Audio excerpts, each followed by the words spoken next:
ನಮಸ್ಕಾರ. ಇವತ್ತು ನಾವು ಏಕಾದಶ ರುದ್ರರ ಬಗ್ಗೆ ಮಾತಾಡೋಣ. ಅಂದ್ರೆ ಸೃಷ್ಟಿಯ ಹಿಂದೆ ಕೆಲಸ ಮಾಡುವ ಒಂದು ಕಾಸ್ಮಿಕ್ ಫೋರ್ಸ್. ಬನ್ನಿ ಈ ಅದ್ಭುತ ಕಥೆಯೊಳಗೆ ಇಳಿದು ನೋಡೋಣ. ಈ ಚಿತ್ರವನ್ನೊಮ್ಮೆ ನೋಡಿ. ಇದು ನಮ್ಮನ್ನು ನೇರವಾಗಿ ಬ್ರಹ್ಮಾಂಡದ ಕಥೆಗಳ ಆಳಕ್ಕೆ ಎಳೆದೊಯ್ಯುತ್ತೆ. ಇದು ಏಕಾದಶ ರುದ್ರರ ಶಕ್ತಿಯ ಒಂದು ಸಂಕೇತ ಅಂತಲೂ ಹೇಳ್ಬೋದು. ಒಂದು ಕುತೂಹಲಕಾರಿ ಪ್ರಶ್ನೆ. ಯೋಚನೆ ಮಾಡಿ, ಇಡೀ ಜಗತ್ತನ್ನೇ ಸೃಷ್ಟಿ ಮಾಡಿದ ಸೃಷ್ಟಿಕರ್ತನಿಗೆ ಸಿಟ್ಟು ಬಂದ್ರೆ ಏನಾಗ್ಬೋದು? ನಮ್ಮ ಇವತ್ತಿನ ಕತೆ ಶುರುವಾಗೋದೇ ಇಲ್ಲಿಂದ. ಹಾಗಾದರೆ ನಮ್ಮ ಕಥೆಯ ಮೊದಲ ಭಾಗಕ್ಕೆ ಹೋಗೋಣ. ಇದು ಸೃಷ್ಟಿಕರ್ತನಾದ ಬ್ರಹ್ಮನ ಬಗ್ಗೆ, ಮತ್ತೆ ಆತ ಸೃಷ್ಟಿ ಮಾಡುವಾಗ ಎದುರಿಸಿದ ಒಂದು ದೊಡ್ಡ ಸವಾಲಿನ ಬಗ್ಗೆ. ನೋಡಿ, ಸೃಷ್ಟಿಕರ್ತ ಬ್ರಹ್ಮ ಒಂದು ರೀತಿಯ ಸೃಜನಾತ್ಮಕ ಸಂಕಷ್ಟದಲ್ಲಿದ್ದ. ಆತ ತನ್ನ 4 ಮಾನಸ ಪುತ್ರರಿಗೆ ಸೃಷ್ಟಿ ಕಾರ್ಯವನ್ನ ಮುಂದುವರಿಸಿಕೊಂಡು ಹೋಗಿ ಅಂತ ಹೇಳಿದಾಗ ಅವರು ಅದನ್ನ ನಿರಾಕರಿಸಿಬಿಟ್ರು. ಇದು ಬ್ರಹ್ಮನಲ್ಲಿ ಸಹಜವಾಗಿ ಒಂದು ದೊಡ್ಡ ಹತಾಶೆಯನ್ನ ಹುಟ್ಟುಹಾಕಿತು. ತನ್ನ ಮಕ್ಕಳ ನಿರಾಕರಣೆಯಿಂದ ಬಂದ ಕೋಪವನ್ನ ಬ್ರಹ್ಮ ತನ್ನೊಳಗೆ ಅದಿಮಿಟ್ಟುಕೊಂಡ. ಆದರೆ ಆ ಅದಿಮಿಟ್ಟ ಕೋಪ ಸುಮ್ಮನೆ ಆಗಲಿಲ್ಲ. ಅದು ಒಳಗೊಳಗೆ ಒಂದು ಬ್ರಹ್ಮಾಂಡದ ಒತ್ತಡದ ಹಾಗೆ ಬೆಳೆಯುತ್ತಾ ಹೋಯಿತು. ಮತ್ತು ಆ ಒಂದು ಕ್ಷಣದಲ್ಲಿ ಅವನ ಹುಬ್ಬುಗಳ ಮಧ್ಯದಿಂದ ಕೆಂಪು ಮತ್ತು ನೀಲಿ ಬಣ್ಣದ ಅಂದ್ರೆ ನೀಲಲೋಹಿತ ಅಂತ ಕರೆಯಲಾಗುವ ಒಂದು ಅದ್ಭುತ ಜೀವಿ ಘೋರವಾಗಿ ಗರ್ಜಿಸುತ್ತಾ ಹೊರಬಂತು. ಆ ಗರ್ಜನೆಯೇ ಅವನ ಅಸ್ತಿತ್ವದ ಮೊದಲ ಸಂಕೇತ. ಈಗ ಎರಡನೇ ಭಾಗಕ್ಕೆ ಹೋಗೋಣ. ಸಾಮಾನ್ಯವಾಗಿ ರುದ್ರ ಅಂದ್ರೆ ವಿನಾಶಕ ಅಂತ ಅನ್ಕೋತೀವಿ ಅಲ್ವಾ?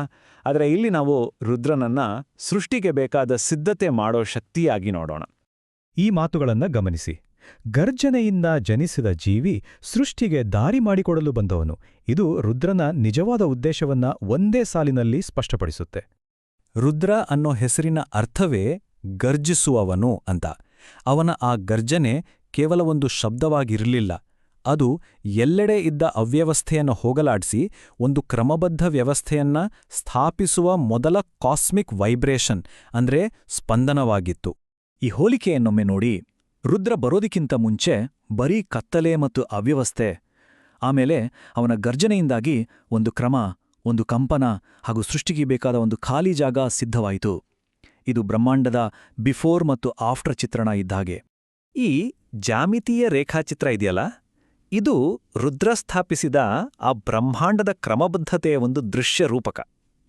ಸೃಷ್ಟಿಯಲ್ಲಿರುವ ಆ ಸಮತೋಲನ ಮತ್ತು ಸಾಮರಸ್ಯವನ್ನ ಇದು ಪ್ರತಿನಿಧಿಸುತ್ತೆ. ಇದನ್ನ ಹೀಗೂ ಅರ್ಥ ಮಾಡ್ಕೋಬಹುದು.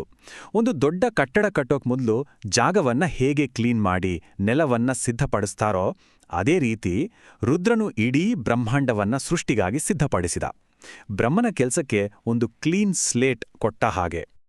ಸರಿ, ಈಗ ಕಥೆಯ ಮುಂದಿನ ಹಂತಕ್ಕೆ ಹೋಗೋಣ.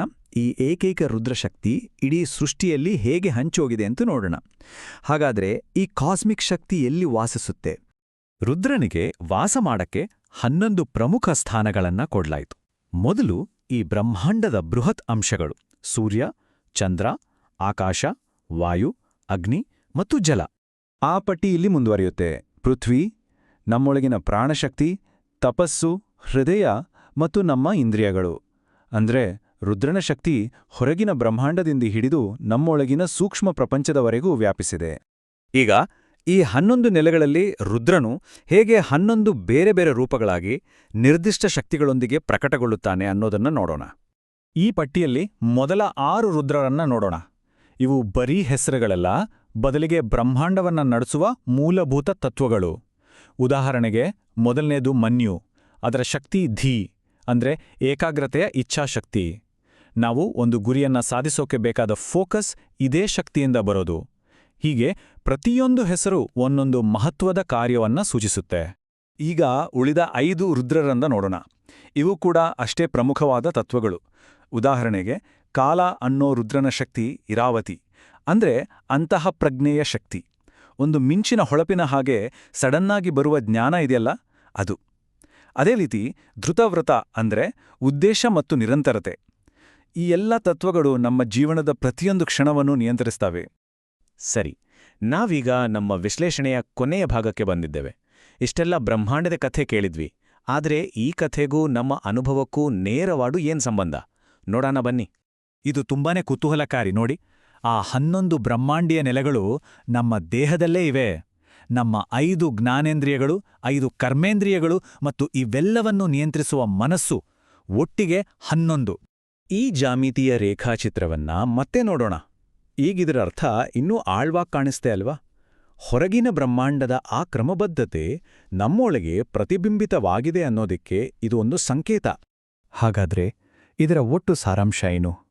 ರುದ್ರ ಅನ್ನೋದು ಎಲ್ಲೋ ದೂರದಲ್ಲಿರೋ ದೇವತೆ ಅಲ್ಲ. ಬದಲಿಗೆ ಅದು ನಮ್ಮ ಅಸ್ತಿತ್ವವನ್ನೇ ಚಾಲನೆ ಮಾಡುವ ನಮ್ಮೊಳಗಿರೋ ಒಂದು ಶಕ್ತಿ. ಯಾವ ಶಕ್ತಿ ನಕ್ಷತ್ರಗಳನ್ನ ಸೃಷ್ಟಿಸ್ತೋ ಅದೇ ಶಕ್ತಿ ನಮ್ಮ ಹೃದಯದ ಬಡಿತದಲ್ಲೂ ಇದೆ. ಈ ಅಂತಿಮ ಪ್ರಶ್ನೆಯೊಂದಿಗೆ ಈ ವಿಶ್ಲೇಷಣೆಯನ್ನ ಮುಗಿಸೋಣ. ನಕ್ಷತ್ರಗಳಿಗೆ ಚಲನೆ ನೀಡುವ ಅದೇ ಬ್ರಹ್ಮಾಂಡೀಯ ಶಕ್ತಿ ನಮ್ಮ ಪ್ರತಿ ಹೃದಯ ಬಡಿತಕ್ಕೂ ಶಕ್ತಿ ನೀಡುತ್ತದೆ. ಹಾಗಾದ್ರೆ ಆ ಅಪಾರ ಶಕ್ತಿಯಿಂದ ನಾವು ಏನನ್ನು ಸೃಷ್ಟಿಸಬಹುದು? ಒಮ್ಮೆ ಯೋಚಿಸಿ ನೋಡಿ.